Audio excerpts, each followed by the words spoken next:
Hey, hi, hello everyone. Welcome back. I never introduce myself in the beginning of these videos because I guess I just expect for, I don't know, like I feel like I'm talking to a friend and so I'm like, oh, they know me. But my name is Elle. I'm an ex-Jehovah's Witness turned life coach turned stock trader. And so that's where what I want to talk about today is like my journey of how this all happened. And hopefully to give you some tips, because I know the first thing for me was getting out of debt and increasing my income. Those two things made such a huge difference. And so if you're in that right now, I want to be like the beacon of light to show you that we can do this and we really can rise up. You know, the one thing that I was talking about last time was that I was raised to believe that stock trading was, it was gambling. Yeah, it was gambling, it was evil, it was satanic, and we don't do that. We don't even buy a lotto ticket, scratch ticket, nothing. No gambling, no horse betting. And so I always just kind of lumped the stock market in with that, but it's not true because there's so much strategy that goes into buying a stock or even buying and selling in the same day. There's so much strategy. It's not like you're just, oh, I guess I'll go with this, heads or tails. It's not gambling at all. There's so much strategy. So yeah, this morning, today is my financial Friday. So every Friday I settle up with my bills, any bills that are due. And it's also the day that I buy long-term stocks.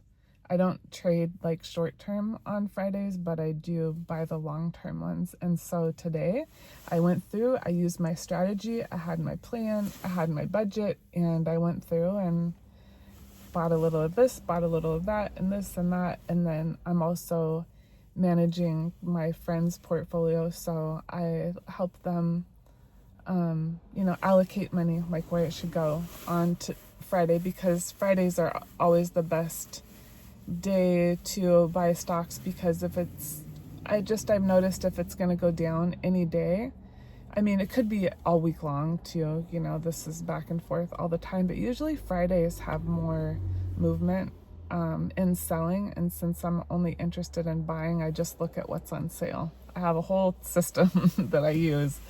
And the strategy that I've used is from a girl that is here on YouTube, a young lady. She's not a girl.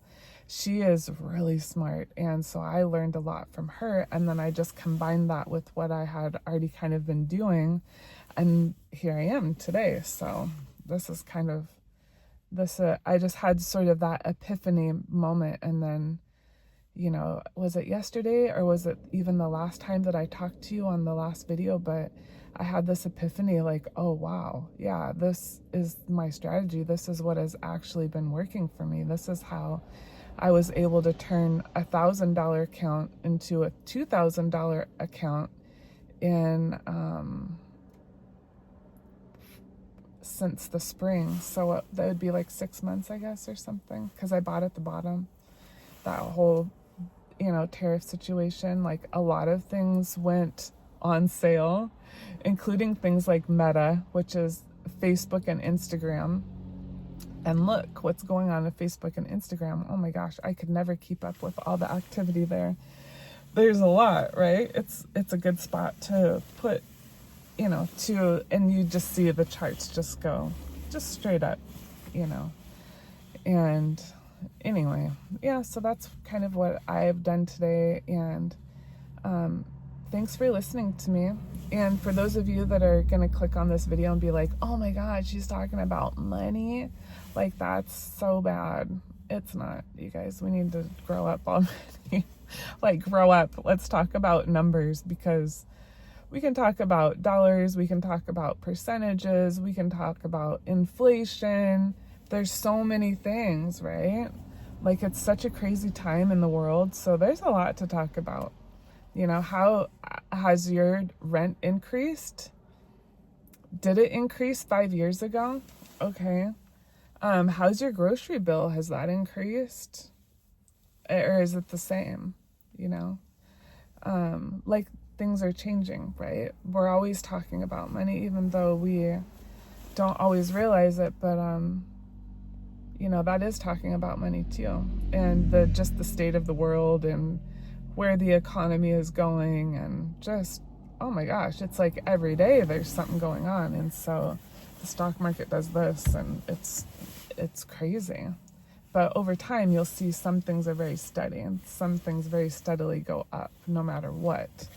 Because if you think about it, Meta, of course, is going to go up. It has nothing to do with tariffs. Everything is online. There's not, just people freaked out and they sold. So, yeah. And it's an expensive one. I think it's almost $800 per share. But if you use an app like Robinhood, you don't have to buy full shares. You can say, oh, I want to put in $100 or $50, And so that's really cool. Really cool. I like the whole Robinhood app. I'm getting used to that. That's a good one. But anyway, put in a few dollars, put in $50, but do your research, of course. Do your research first, because otherwise you're just gambling. Even if you listen to anything that I said, it would be, it'd still be gambling, because you have to do your own research the best that you can to see, is that something that I even want to do, And for me, okay, this is what I wanted the topic to be about today, finally getting to it, but about being in debt. I mentioned in that last video that I had been in and out of debt 3 times. Yeah, always in and out. And I had a car payment, and I bought a brand new car. But it kind of made sense because the interest rate was so low. But I had a brand new car. I'm in debt. I think the last time I was in debt, it was like $20,000 or $30,000 or something like that. I can't remember.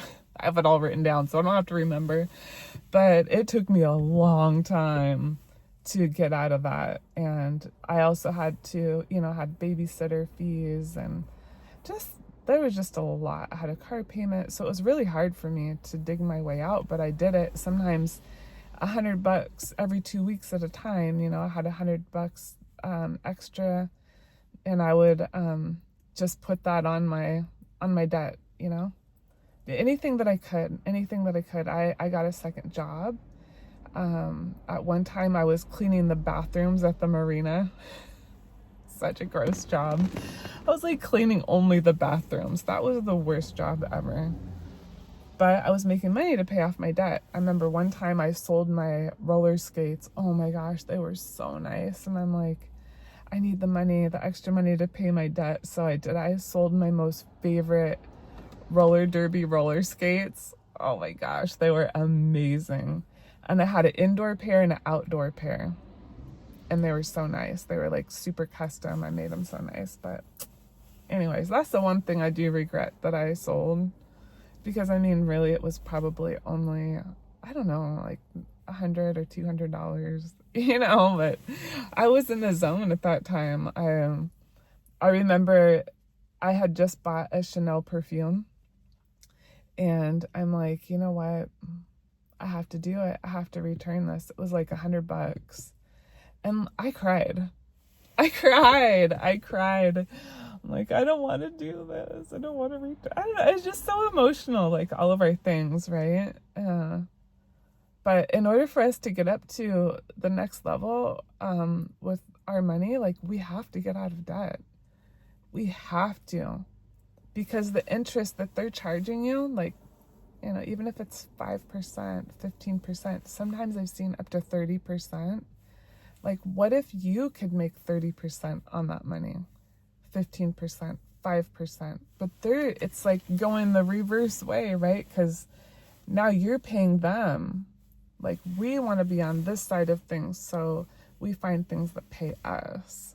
And I never understood that whole thing of like, pay yourself first.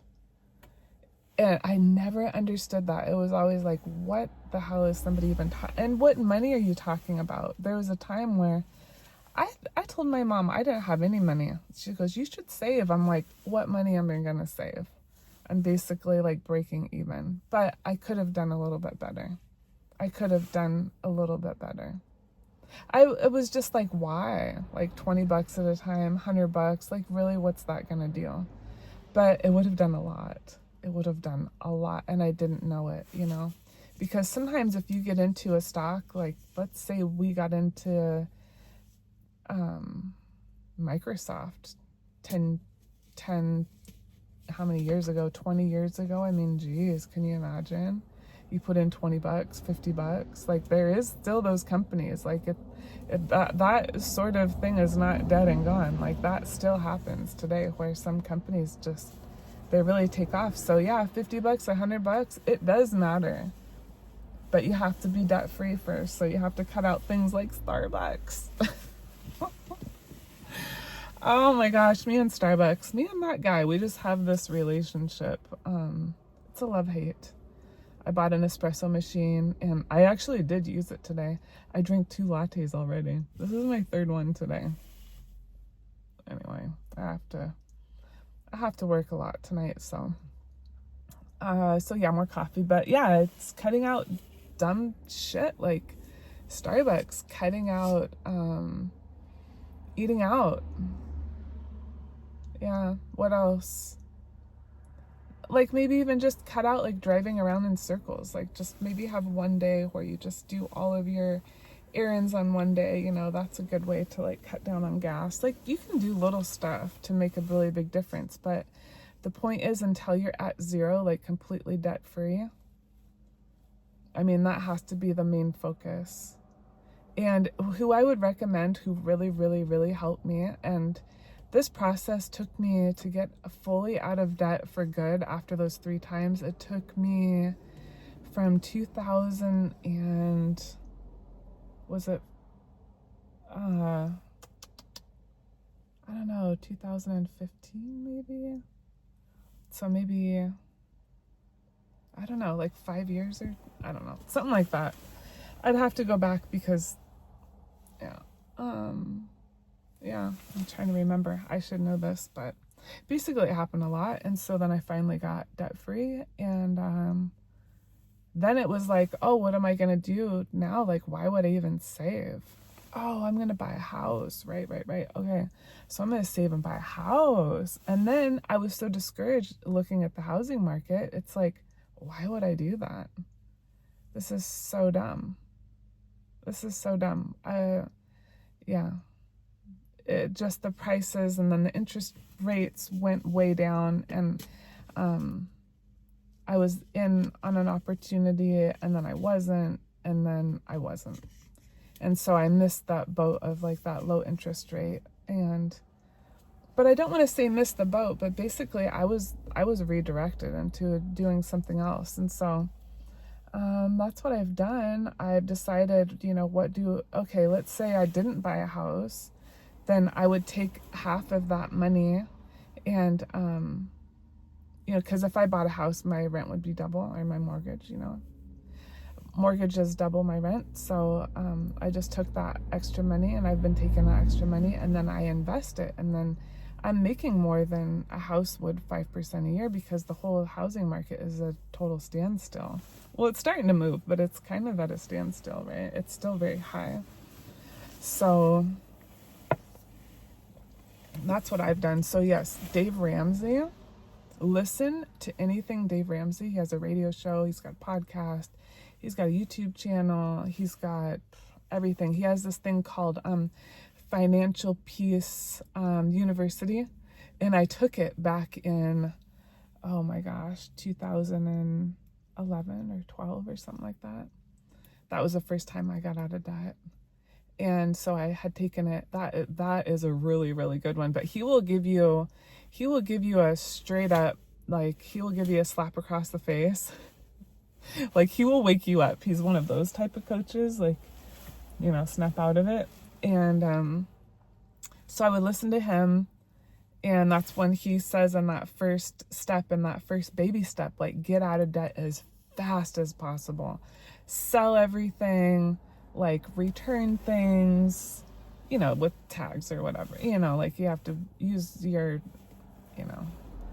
ethics. But yeah, basically like run as fast as you can to get out of debt. If you're like super far in on a car payment, like try to sell it, try to buy something cheaper. You know, Dave Ramsey is amazing. It's just because he's everywhere. You can listen to him in the car or the shows or whatever. Oh, and any book that he writes, amazing. What is the one that he has? The one where he is like cutting up a credit card on the front cover. Read that one. I think it's called Total Money Makeover. That one is really good. And then he has workbooks. He has these courses you can take. So you can, or you could take the university, it's in person, and then you get like a support system that is local, which is cool.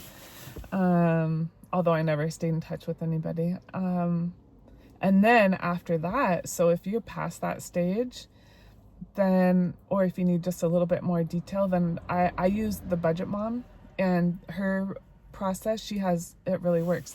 I joined her YouTube channel when she was like brand new, and she has totally taken off. She has actually went on to buy a house in cash. I think she paid like $400,000 in cash after I had been watching her for like 5 years. And she saved her money, you know, she bought it all in cash, and it was really cool. But she will teach you how to like keep a budget, and that basically a budget isn't bad. And she has these notebooks, budget binders, and she has these cute little cash envelopes because she uses the Dave Ramsey method. So that was an easy transition for me. And then after that, I have read so many books about, you know, manifesting money and my relationship with money. And I listened to my coach, the Life Coach School. So if you look up the Life Coach School podcast or a YouTube channel, any of her podcasts that she talks about money, it's mind blowing.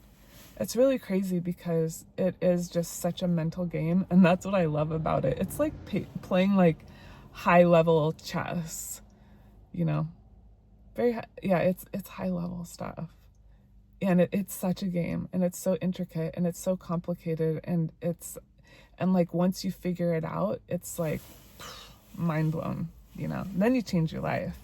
And the point of having the money is so we can do better things for people. So we can go places, enjoy our life. You know, I was taught that at the end of my life, after Armageddon, which was supposed to happen any day, apparently it was supposed to happen the day I was born, but it was like, you know, Armageddon's going to come. There's no reason to save. Like, don't save any money. So I grew up in like poverty, but then some people were in debt. You know, my mom was never really in debt. She was always really good with her money, but she was also really good at math. I thought I wasn't good at math. Apparently I am. It's been a cool discovery. But yeah, as a witness, you know, I was really kept down. And so for anybody that's out there that wants to escape from the Jehovah's Witnesses, and really it's like between you and the money, like you don't have enough money, my number one tip to you is get out of debt as soon as possible. Do everything you can. Sell things, get a second job, babysit, clean toilets at the marina. Do whatever you can. Do whatever you can to get out of debt, because once you are at ground zero and you are just, you know, right here, you can actually start breathing. And I recommend the app Rocket Money. You can put in all of your information into the app, and it's going to tell you daily what is your net worth. And so really what we want to know, we want to know like the overall price. You know how when somebody's like, oh, can I afford the car? Oh, how much is the payment? It's like, no, actually, how much is the interest, right? So we need to start thinking in a different way. It's not just how much debt am I in? It's like, what's my net worth? So, yeah, I think, you know, some people decide they want to invest before they're fully out of debt, which I did a tiny bit, but that's only because I'm investing, having a bit of my paycheck taken out because my boss or my company was going to match at a certain percentage. So I did that, but I waited to get out of debt fully until I started my true investing journey.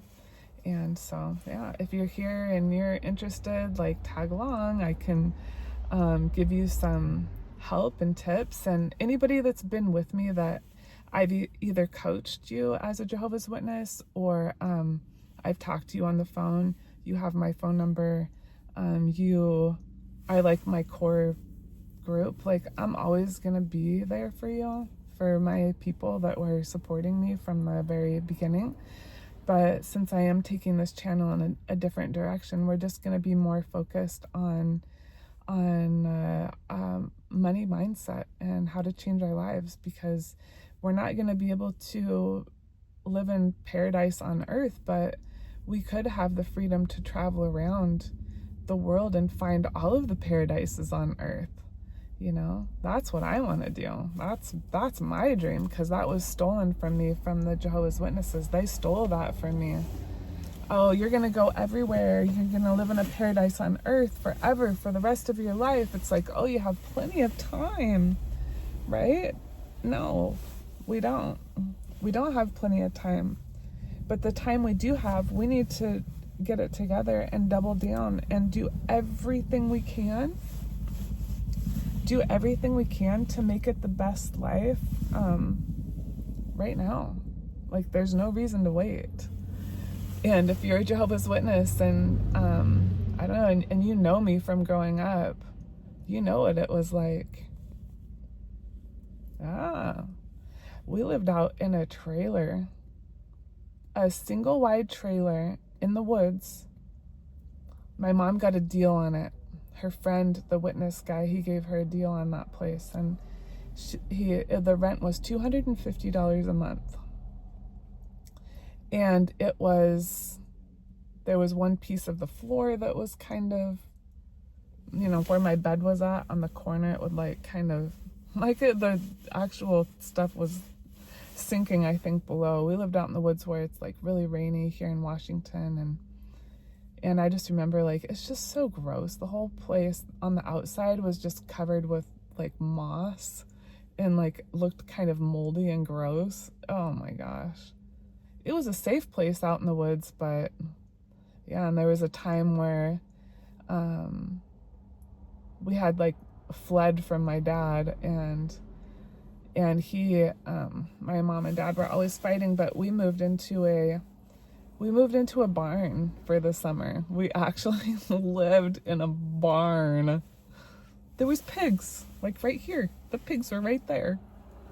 Yeah, I remember we were eating, it was like, we were like foraging, basically. It was so crazy. And I just thought when I was younger, I'm like, there's no way. I will never live like that. I will never put my kids through that. And so sometimes I went a little bit the other way, you know. Maybe I spent too much because I was trying not to have us have that life. And then I got to a point where it's like, I don't know, maybe it's my age or just where I'm at in life, where I don't really care about the things. Like, I have plenty of things. I'm 50 years old. I have a lot of things. And I've never downsized my house because I never bought a house. I've always been downsized. That's the only size I've ever been. And I don't really need a lot of things, you know. I would rather somebody give me something consumable, because, you know, holding on to all these things. Like, do you know how much perfume I have? This one smells so good. My daughter got it for me. But I have enough perfumes to last me for like my lifetime. Seriously, there's not a problem there at all. I have plenty. So the money game, the point of making money and figuring out the stock market and seeing like how big I can grow these accounts too, it's purely a game. And there's going to come a point in my life where I want to retire. You know, I've been working. I started my first job as a pharmacy tech in high school. And that was my first job that I first got a W-2. I was making $4.25 an hour. And that was really cool. Yeah, that was really cool. But I've been working since high school, you know. I've been working since 15 years old. And now I'm 50, so 35 years. 35 years working is a long time. Like, I'm tired. So the money will also, it'll be a fun game to play. And it's also going to help me in retirement someday, because I was very behind. Being a Jehovah's Witness, oh, you're going to be so behind. Like, why retire? The new world's going to come. Armageddon's going to come. There was no retirement. People would retire off of like state assistance, like food stamps, government housing. That's what I saw growing up. Did we live in government housing, or my friend did? Did we ever live in one of those? No, because my mom said they're all apartments, and she didn't like apartments, but I did, because you were kind of in the city. She didn't want to do that. She liked being out in the woods, out in the country. And so, well, anyway, that's my story, guys. This is my new style of, it's kind of the same old style of these videos that are just, it's literally me talking. I turn on the camera, I talk, get it all out, and just give you updates. And maybe write in the comments, like, if you have a question about money, or if you have, how's your mindset around money? What is your relationship like? If you were to describe it like a relationship with a person, how would you describe it? Is it that friend that's always doing you wrong, but you always come back to? Is it a friend that you've been disappointed by? Is it a friend that is like so mysterious and so aloof that you have, what is it like? Is your relationship like, is it loving? Is it exciting? Think of it as a relationship, really, because that's what it is. And it's just a bunch of numbers. It's like, math is so exact and precise. Our language and English and things like this, it's very, you can mess it up a little bit, but with math, like, it has to be perfect. I think I've learned so much from my job of loading ships and looking at the math, and like, yeah, it better be perfect. It has to be perfect. And I'm very detail oriented. And so I love trying to find, like, is there a mistake here? Is everything perfect? Like, I love doing that stuff. And I think my boss likes that about me too. So, because numbers are money, and yeah, I like to have it just right. But in this game of the stock market, this strategy, the money game, you are going to lose some money. You are. Either, now or later. So it is taking a risk. But if your risk is very calculated, you're not going to have a problem. Because then when you see it is time to sell, then you sell. But thanks for listening to me. And if you don't like this, and you don't like talking about money, then I think probably just unsubscribe, because that's what we're going to talk about here on this channel. We'll talk about other things too, but that's going to be the focus. Okay, thanks for being here, and give me a green heart if you made it till the end. Bye, everyone.